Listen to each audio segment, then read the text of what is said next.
공황장애 같은 것도 자기가 위험하지 않는 상태인데 위험하다고 느끼듯이 우리 몸에서 그렇게 느끼는 현상. 오늘은요, 아산 본내과의 류마티스 내과 전문의 원재범 원장님과 함께 하겠습니다. 원장님 안녕하세요. 안녕하세요. 오늘의 주제는요, 원장님, 허리나 엉치가 아플 땐 자가 면역 질환인 강직 척추염은 아닌지 살펴봐야 된다라는 이야기인데요. 네. 저는 강직 척추염이라는 게 조금 생소합니다. 또 자가 면역 질환이라는 것도 생소하거든요. 자, 자가 면역 질환이란 무엇인가요? 자가 면역 질환이라는 것은 우리 몸 안에 면역계가 존재를 하는데요. 이 면역계라는 것은 외부의 세균이나 이물질이 들어왔을 때 그것으로부터 몸을 방어해주는 역할을 하게 되는 게 면역 기능인데, 이러한 면역 기능에 이상이 생겨서 스스로 가지고 있는 항원에 대해서 면역 기능 발휘가 돼서 자기 스스로를 자기 세포가 공격하게 되는 현상을 자가 면역이라고 하고, 이러한 자가 면역으로 인한 질환을 자가 면역 질환이라고 합니다. 쉽게 얘기하면은 나와 너를 구분을 해야 되는데, 너만 공격하고 나는 공격을 하지 말아야 되는데, 너도 공격하고 나도 공격하고 모두 공격하면 그게 자가 면역 질환이라고 쉽게 얘기할 수 있습니다. 공황장애 같은 것도 자기가 위험하지 않는 상태인데 위험하다고 느끼듯이 우리 몸에서 그렇게 느끼는 현상? 비슷한가요? 비슷한 거죠. 네. 척추 관절염은 무엇인가요? 척추 관절염이라는 거는 하나의 여러 가지 질환군을 나타내는 말인데요. 척추를 중심으로 해서 이제 관절염이 생긴다는 건데, 제일 먼저 천장관절염이라고 해서 허리 관절 아래쪽에 엉치 쪽에 있는 그런 천장관절에 염증이 생기는 거. 네. 그다음에 척추에 염증이 생기고, 그다음에 소수관절염이라고 해서 많은 관절은 아니고 몇 개의 관절 이제 염증이 생기는 거가 있고, 부착부염이라고 해서 인대가 뼈에 부착하는 부위나 힘줄이 뼈에 부착하는 부위, 발단부에 염증이 생기는 것을 특징으로 하는 질환군이라고 할 수가 있겠고요. 근골격 증상을 특징으로 하는 만성적인 염증성 류마티스 질환을 척추관절염이라는 넓은 범위에 포함을 시키게 되고, 또 이러한 관절염과 같은 증상 외에도 눈에 염증이 잘 생기는 소도막염이 생긴다든지, 네. 피부에 건선이라고 해서 피부에 만성적으로 피부 질환이 생긴다든지, 염증성 장질환이라고 해서 대장 쪽에 주로 염증이 생기는 그런 증상을 동반을 할 수가 있습니다. 척추관절염이라는 여러 가지 통합적인 용어에 포함되어 있는 질환들이 몇 가지가 있는데요. 첫 번째로는 유명한 강직 척추염 이 있겠고, 그다음에 건선이 나타나면서 관절염이 보이는 건선 관절염, 세균이나 바이러스 감염 이후에 관절염이 생기는 반응 관절염, 염증성 장질환, 궤양성 대장염이라든지 크론병이라든지 이런 염증성 장질환과 같이 동반되어 생기는 염증 장질환 연관 관절염, 이러한 특징들은 없이 관절염이 나타나고 어떤 특정 카테고리에는 해당되지 않는 미분화 척추 관절염, 이런 모든 것을 포괄하는 만성 염증성 관절염이 이제 척추 관절염이라고 할 수가 있겠고, 만성적으로 염증이 생기는 류마티스 질환이고, 또 이런 척추 관절염은 한 가지 특징이 특정 유전자하고 연관이 많이 돼 있는데요. 유전자 이름이 HLA-B27이라고 해서 이런 유전자가 검출되는 경우가 꽤 많이 있습니다. 그래서 척추 관절염이 의심되는 환자분들은 혈액 검사를 할 때 HLA-B27이라는 유전자 검사를 같이 하게 되고요. 척추 관절염의 증상을 보면은 어떤 척추를 중심으로 하냐, 아니면 척추 이외의 다른 관절, 무릎이라든지 발목이라든지 그런 아킬레스 건 쪽이라든지 그런 말초관절 중심으로 한 척추관절염이냐에 따라서 축성 척추관절염과 말초 척추관절염으로 나눌 수가 있습니다. 제가 듣기에 굉장히 어렵거든요. 축성 척추관절염이랑 말초 척추관절염, 네. 둘 다 좀 쉽게 설명 좀 해주실 수 있나요? 축성 척추관절염은 쉽게 얘기하면은 그 척추 줄기를 따라서 염증이 많이 생기는 경우를 네. 이제 축성 척추관절염, 척추보다는 다른 말초 관절들, 예를 들어서 무릎이라든지 발목, 손가락 그런 관절에 주로 염증이 생기는 경우에는 말초 척추관절염이라고 하고요. 증상은 뭐 관절염이라는 자체가 관절에 염증이 생기는 건데 염증이 생기면은 관절이 붓고 아프고 열감이 있고 누르면 아프고 그런 증상이 주로 생기게 되고 관절에 염증이 없는 관절만 아픈 관절통은 그렇게 붓거나 하는 증상은 잘 생기지가 않고요. 관절염과 관절통 두 가지를 구분을 할 수 있습니다. 말초척추관절염에는 건선관절염이나 반응관절염, 염증 장질환 연관 관절염 등이 포함된다고 할 수 있습니다.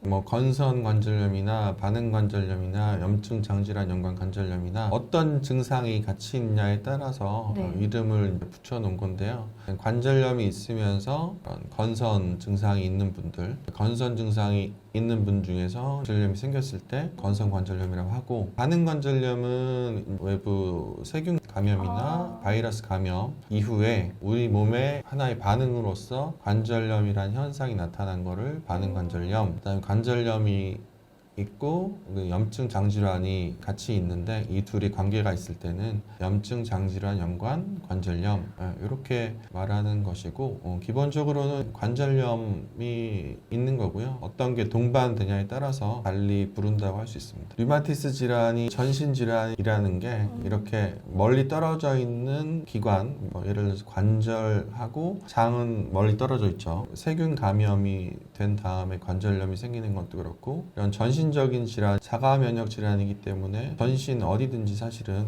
나타날 수 있다고 할 수 있습니다. 자, 원장님, 척추가 뻣뻣하게 굳을 수 있는 강직 척추염은 과연 어떤 질환인지 궁금해요. 강직 척추염은 축성 척추관절염 중에서 염증이 진행돼서 척추가 단단하게 굳는 강직 현상을 보이는 것을 이제 강직 척추염이라고 합니다. 염증성 허리 통증이라는 게 참 어떤 증상인지도 궁금하고 어떤 연령대에서 이렇게 발생을 하는지도 궁금하고. 네. 네. 보통 허리 통증을 일으키는 질환이라든지 원인은 사실 너무 다양하게 나타나는데요. 일단은 크게 염증이 있냐 없냐로 나눠봤을 때는 비염증성 허리 통증이냐, 비염증성이라고 하면은 기계적인 원인, 예를 들어서 척추 관절 사이에서 튀어나와서 신경을 눌러서 생기는 디스크가 있거나 척추 협착증이 있거나 이런 거는 기계적인 원인에 의해서 생기는 통증이 되겠고, 그 다음에 류마티스 질환의 강직 척추염처럼 염증이 척추 관절에 생겨서 생기는 염증성 허리 통증이라는 개념이 있는데요. 이런 거는 주로 40세 이하에 시작을 하고 네.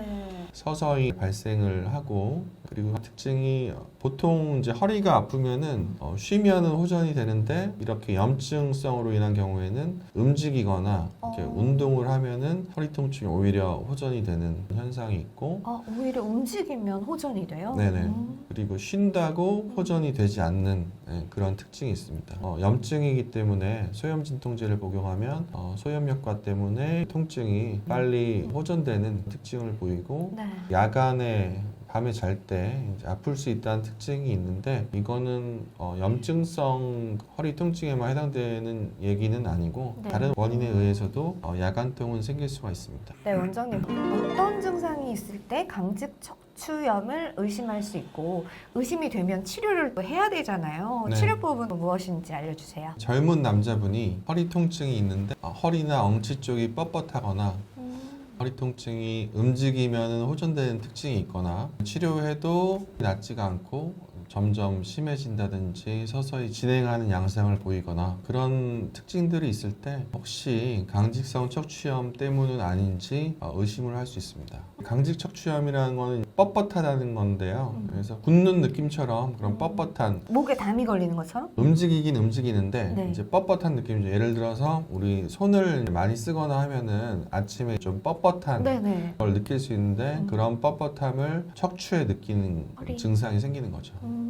척추라고 하면 이제 이렇게 다 연결이 되어 있잖아요. 허리랑 엉치뼈 있는 부분에서만 그런 증상이 생기는 거예요? 강직 척추염은 전체 척추에 생길 수는 있는데 특징이 뭐냐면은 천장관절, 허리 아래 부분에 있는 천장관절에 염증이 생기고, 이 염증이 점점 위로 타고 올라가서 전체 척추를 다 침범할 수 있다는 그런 특징이 있습니다. 그러면 치료법을 꼭 알아야 될 것 같아요. 치료법을 알려면은 원인을 알아야 되는데 유전자형 강직 척추염을 포함한 척추관절염에 연관이 되어 있는 유전자형인 HLA-B27 그런 유전자를 갖고 있는 소인이 있고, 환경적인 요인으로는 밝혀진 거는 현재는 흡연, 담배를 피면 소인을 갖고 있는 분에서 강직성 척추염이 발생할 수 있다는 연구 결과가 있습니다. 치료법은 약도 중요하긴 한데 먼저 금연하는 것이 중요하겠고, 또 이렇게 뻣뻣하게 굳는 증상이 생기기 때문에 스트레칭을 많이 해주는 게 강직 그런 증상을 호전시키는 데 도움이 될 수가 있겠고요. 강직 척추염이라는 것은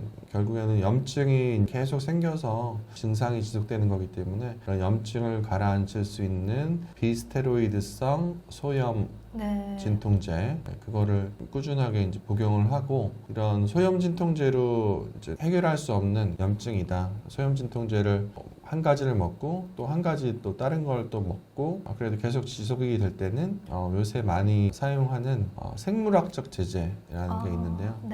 그런 주사제를 사용을 해서 치료를 하게 됩니다. 아까 금연을 하라고 하셨잖아요. 혈액순환 게 이제 흡연하는 게 나쁘다고 알려져 있잖아요.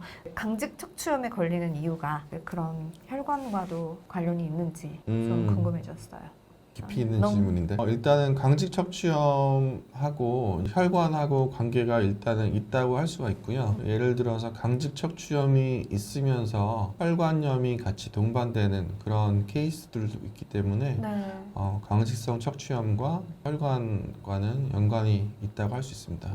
또한 그 강직 척추염이 있는 경우에 포도막염 같은 게 동반이 될 수가 있는데, 포도막염에 생기는 그 염증도 혈관과 연관이 있기 때문에 연관이 있다고 할 수 있습니다. 오늘도 도움 말씀 고맙습니다, 선생님. 네, 이렇게 1편에서는요, 자가면역 질환, 강직성 척추염과 허리 통증에 대한 이야기를 해봤습니다. 오늘의 영상 구독 눌러주시고요. 좋아요 눌러주시고요. 여러분의 댓글 참여도 기다리겠습니다. 여기서 인사드릴게요. 고맙습니다.